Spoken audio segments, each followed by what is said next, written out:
Padahal Rasul 10 akhir di bulan suci Ramadan tidak pernah keluar dari masjid, selalu berdoa, selalu tadarus, selalu berzikir kepada Allah Subhanahu wa taala. Makanya beruntung kita tergolong orang-orang yang langka di hadapan Allah. Kita tergolong orang-orang yang unik di hadapan Allah Subhanahu wa taala. Kenapa? Hanya orang-orang yang unik yang diciptakan oleh Allah Subhanahu wa taala mampu beribadah secara istiqomah. Alhasil mereka adalah manusia pilihan Allah Subhanahu wa taala. Makanya jangan aneh, Pak. Sampai di dalam kitab Ihya Ulumuddin dikatakan seperti ini. Kenapa iblis yang mengganggu orang-orang kafir itu postur tubuhnya gemuk-gemuk, Pak? Sedangkan iblis yang mengganggu orang-orang yang beriman dan bertakwa itu kurus-kurus. Tahu nggak apa alasannya? Karena orang-orang yang beriman, orang-orang yang soleh, tatkala mau makan, baca bismillah, mereka nggak kebagian si iblis. Alhasil puasa di iblis. Tapi bagi orang-orang yang kafir, tatkala orang lain dalam keadaan diperintahkan untuk berpuasa, ya ayyuhalladzina amanu kutiba alaikumusiyam kama kutiba alal ladzina min qablikum la'allakum tattaqun, mereka tidak berpuasa, enak saja makan di jalan siang hari dalam keadaan panas yang terik, dalam keadaan memakan pop es rasa stroberi, nikmatnya tanpa merasakan rasa dosa dalam dirinya melakukan kegiatan tersebut dalam keadaan diperlihatkan terhadap orang-orang yang melaksanakan puasa di bulan suci Ramadan. Kalau lihat misalkan perempuan, ya mungkin alasannya sedang haid, wajar lah. Tapi kalau laki-laki, kita juga harus positif tinggi, Pak. Ketika melihat laki-laki dalam keadaan masih muda, makan dengan enaknya, minum dengan lahapnya, kita juga positif tinggi. Oh, mungkin sedang sakit, tapi dilihat sehat juga sih. Mungkin sedang haid, ya. Tapi saya sering berpikir, mungkin masih anak-anak. Masa anak-anak berjanggut dan berkumis? Maka pemikiran terakhir, mungkin dia gila. Angges gelo batu bisa hukum. Biarkan saja. Karena orang gila itu kan keinginan. Makanya ketika saya pernah bertemu dengan seseorang yang dalam keadaan tanda kutip pikirannya itu tidak sehat, Pak. Kalau ada hujan deras itu mereka meneduh, Pak. Betul. Tapi kenapa orang-orang yang memiliki akal kadang-kadang sudah diperintahkan untuk berpuasa, mereka tidak berpuasa? Sebetulnya akalnya sehat atau tidak? Makanya positive thinking yang saya berikan, mungkin karena keadaan dia sedang gila, biarkan tidak berpuasa. Atau karena dasar mereka bukan orang Islam. Kenapa? Karena puasa hanya diperintahkan oleh atau kepada orang yang Islam dan juga beriman kepada Allah Subhanahu wa taala. Makanya yang pertama, Al-Quran diturunkan untuk meluruskan tauhid kita. Terbayang, jikalau Rasul tidak diciptakan oleh Allah, jikalau Rasul tidak diturunkan ke muka bumi, jikalau Rasul tidak dijadikan sebagai khatamin nabiyyin, maka Islam akan hancur, malahan agama Islam tidak akan pernah ada. Kebayang, manusia dalam keadaan minad dhulumati ilan nur, di tempat kegelapan tanpa adanya terang benderang, maka mereka memiliki tauhid yang sangat lemah, perzinahan di mana-mana, pembunuhan merajalela. Karena dasar apa? Karena dasar tidak adanya yang menunjukkan kepada jalan yang terang benderang. Untung kita diturunkan baginda Rasulullah SAW sehingga kita bisa seperti ini. Sampai di dalam hadis Rasulullah SAW pernah dikatakan, seorang sahabat berkata, Rasul menangis pada suatu malam. Kata sahabat, ma yabki ya Rasulullah, kenapa kau menangis ya Rasulullah? Apakah kau memikirkan aku sebagai sahabat yang tidak pernah taat kepadamu? Kata Rasul, bukan, aku memikirkan siapa? Ashabi.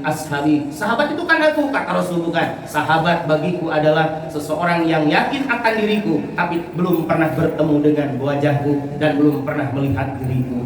Maka itu disebut dengan ashabi. Subhanallah. Makanya siapa? Insya Allah kita semua akan bertemu dengan Rasulullah SAW. Asal tadi keutamaan hikmah diturunkannya Al-Quran, ketauhidan kita harus dikuatkan. Artinya iman harus semakin yajid, iman harus semakin bertambah, iman harus semakin kuat. Jangan sampai keimanan kita yang turun atau dalam keadaan tidak naik, apalagi semakin lemah dan semakin tidak berdaya keimanan kita. Terus nyobrol ya sepat kamu jamaahna merhatoskeunnya. Tadi mah di Patreon kan ibu-ibu heumpul, jadi terkonsentrasi dah. Gelis gitu. Ini dia mah dekat tinggal ibu-ibu. Kata alhamdulillah. Yang kedua, hikmah diturunkannya Al-Qur'anul Karim itu adalah sebagai apa? Sebagai pengatur hukum. Orang yang beriman harus mau diatur oleh Al-Quran. Kebenaran Al-Quran dikerjakan, larangan Al-Quran kita tinggalkan. Mari kenal dengan takwa, imtisalu awamirillahi wajtinabin nawahi, menjalankan segala perintah Allah Subhanahu wa taala dan menjauhi segala larangan Allah. Secara mutlak tidak boleh kita mencampur adukan antara ibadah dengan kemaksiatan kepada Allah Subhanahu wa taala. Salat tarawih rajin, salat isya na berjamaah, witirna tara tinggalin, hari balik mau senal. Atau ibu-ibu rajin salat tarawih, rajin salat isya berjamaah, rajin salat witir. Tapi ketika imamnya atau misalkan yang berdiri kultum di atas mimbar dalam keadaan istilahnya memiliki kekurangan, diomongkan, bisa ditambah gendutnya, wah, terus, bisa ditambah hidung, itu nggak boleh. Ibadah yang kita lakukan pada saat itu akan lagos, dihapus oleh Allah Subhanahu Wa Taala, percuma. Makanya jangan sampai mencampur adukan antara ibadah dengan kemaksiatan.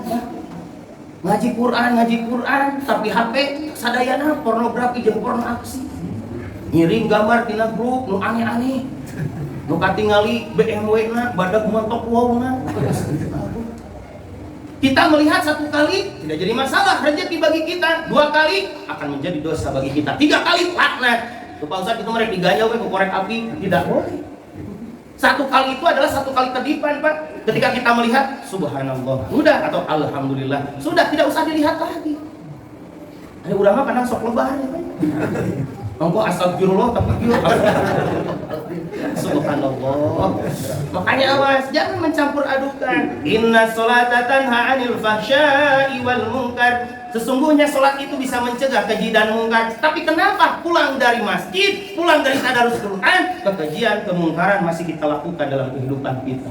Berarti kita belum bisa melaksanakan ketakwaan secara utuh di hadapan Allah. Makanya yang kedua, kita harus siap diatur oleh Al-Quran, khususnya perempuan. Karena perempuan di dalam Al-Quran itu derajatnya diangkat oleh Allah Subhanahu wa Ta'ala. Buktinya apa? Di dalam Al-Quran ada surat An-Nisa. Laki-laki tidak ada, Pak. Pernah lihat dalam Al-Quran surat Ar-Rijal? Ada.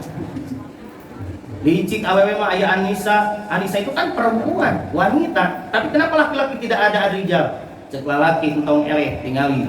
Laki-laki itu bersampingan, bersandingan dengan Allah Subhanahu wa Ta'ala. Mana buktinya? Kul, katakan huwallahu ahad, dialah Allah yang Maha Esa. Makna huwa secara isim domir itu menandakan seorang laki-laki satu, berarti laki-laki lebih dekat kepada Allah Subhanahu wa Ta'ala. Tuh, Pak. Kan saya surat Ar-Rijal oge, lu penting mau urang deket jeung Allah tina Al-Qur'an, dina surat Al-Ikhlas ayat kahiji. Dan ayat dina surat Al-Ikhlas dirubah qul hiyallahu ahad, gak ada, Pak. Beda awewe misalkan saya perempuan, saya ibu-ibu, maca Quran lagi dibedakan qul hiyallahu ahad, tidak bisa, Pak. Tetap qul huwallahu ahad. Huwa secara isim domir untuk laki-laki, berarti menandakan laki-laki lebih dekat kepada Allah Subhanahu wa Ta'ala. Makanya bagi laki-laki disunatkan, malahan diwajibkan sholat berjamaah di rumahnya Allah. Sedangkan perempuan disunahkan melaksanakan sholat berjamaah di rumahnya Allah. Lalaki mah wajib, istri mah sunnah. Tapi sok aya dalil anu nguatkeun diri terbaik ibadah seorang wanita dina kitab Ta'limul Muta'allim adalah lebih baik sholat di hadapan halaman rumah ketimbang di masjid. Ingat, Pak, itu pada masa Rasul. Kalau sekarang ibadah terbaik tetap berjamaah di masjid. 27 derajat mendapatkan pahala di hadapan Allah Subhanahu wa Ta'ala. Makanya Bapak siap diatur oleh Quran, harus. Ibu siap diatur oleh Al-Quran, harus. Biasanya 2 ayat yang paling dibenci oleh wanita. Pertama, kalau wanita mendengar pangkihu ma qabalakum minan nisa'i masna wa sulasa wa ruba'a, langsung ngadadak demam, nyeri cangkeng, ambek jeung sajabana. Padahal Qur'anul Karim. Yang kedua, tatkala wanita dalam keadaan mengingat atau membaca ayat-ayat tentang warisan, biasanya wanita kalau yang tidak beriman akan merasa seperti apa? Kenapa Allah tidak adil terhadap wanita? Ingat, Pak, harta laki-laki adalah harta istri tidak bisa menjadi harta laki-laki. Tapi lamun ibu-ibu hayang ciga Siti Khadijah, harta nabikeun ka salaki keur dina jalan Allah Subhanahu wa Ta'ala. Kok sok itu? Pamajikan gajian sok dibikeun ka Bapak neraka. Dari pakai mancing. Ini pakai ibadah mah dibikeun peci, sarung, baju takwa cigana mah bakal diri doang. Atau dipakai mancing manyetnya amat tuh. Kalau mau dipakai nyandung mah, Ya, makanya siap diatur oleh Al-Qur'anul Karim. Dan yang terakhir, Al-Qur'an diturunkan oleh Allah Subhanahu wa taala yaitu sebagai nur cahaya bagi kita. Barang siapa yang istiqomah membaca Al-Qur'an, kata Rasulullah, nurun fil qalbi, maka hatinya akan bercahaya, ketenangan, kenyamanan, kebahagiaan, senyuman akan selalu tampak bagi orang yang selalu membaca Al-Qur'an. Yang kedua, wa nurun fil wajhi, maka wajahnya bagi orang yang selalu membaca Al-Qur'an akan mengeluarkan nur cahaya, sekalipun cahaya lampu dipadamkan, tapi cahaya wajahnya akan terpancar karena seringnya membaca Al-Qur'an dan wajah sering dibasahi dengan air wudhu. Dan yang ketiga, nurun fil jasadi, barang siapa yang istiqomah dalam membaca Al-Qur'an, maka seluruh jasadnya akan dijadikan nur cahaya oleh Allah Subhanahu wa taala. Makanya tatkala kita tergolong orang yang sangat mahabbah fil Quran, mencintai terhadap Al-Qur'an, di dalam kubur jangan takut kegelapan. Kenapa? Karena kegelapan akan diganti dengan cahaya dari Al-Qur'an yang sering kita baca dalam kehidupan kita sehari-hari. Mungkin itu saja, karena kan saya juga sisa suara doanya. Ini terakhir, saya tadi hampir 5 tempat, tapi alhamdulillah atas izin Allah masih diberikan kesehatan. Doanya saja mudah-mudahan saya sampai Ramadan terakhir, salat tarawih selalu diberikan kesehatan, kekuatan oleh Allah Subhanahu wa taala. Apabila ada kesalahan dalam penyampaian, ada suatu kata yang menyentuh perasaan, itu semua adalah kesalahan mutlak pribadi dan kebenaran hanya dari Allah Subhanahu wa taala. Kita tutup dengan doa, Rabbana atina fid dunya hasanah wa fil akhirati hasanah wa qina adzabannar. Allahumma taqabbal minna wudu'ana wa ruku'ana wa sujudana wa qira'atana min ummati Muhammadin sallallahu alaihi wasallam. Allahumma ighfirli wa li walidayya warhamhuma kama rabbayani shaghira. Rabbana atina fid dunya hasanah wa fil akhirati hasanah wa qina adzabannar wa adkhilnal jannata ma'al abrar ya aziz ya ghafar ya rabbal alamin. Subhana bi fadlika rabbika rabbil izzati amma yasifun wassalamun alal mursalin walhamdulillahi rabbil alamin. Aku qouli hadza astaghfirullah li wa lakum ilahi taufiq wal hidayah. Wassalamualaikum warahmatullahi taala wabarakatuh.